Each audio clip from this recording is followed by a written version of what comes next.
দর্শকরা আপনারা ভুল ছড়াবেন না। তার কারণ এটা ভারতবর্ষ, এটা গণতান্ত্রিক দেশ। এখানে অনেক দল আছে, অনেক মানসিকতার লোক আছে। সর্বদল সমন্বয় করে তারপরে প্রধানমন্ত্রী এটা বলেছেন।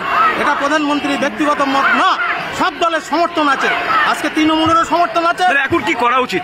এখন মূল্য দাঁড়াতে হবে, আজকে এনআরসি করতে হবে, আজকে ভারতবর্ষে সিএ করতে হবে, পশ্চিমবাংলায় সিএ করতে হবে। আজকে আমাদের পশ্চিমবাংলার মুখ্যমন্ত্রী কেন মানছেন না সিএ, কেন মানছেন না এনআরসি? আজকে ওনাকে মানতে হবে। ছিল না, উনি সরাসরি স্বরাষ্ট্রমন্ত্রীকে দায়ী করছেন এই বিষয়ে। স্বরাষ্ট্রমন্ত্রীকে দায়ী করেছে। এখানে কি স্বরাষ্ট্রমন্ত্রী এসে পাহারা দেবে? উনি যেভাবে মোল্লাদের পাহারা দিচ্ছেন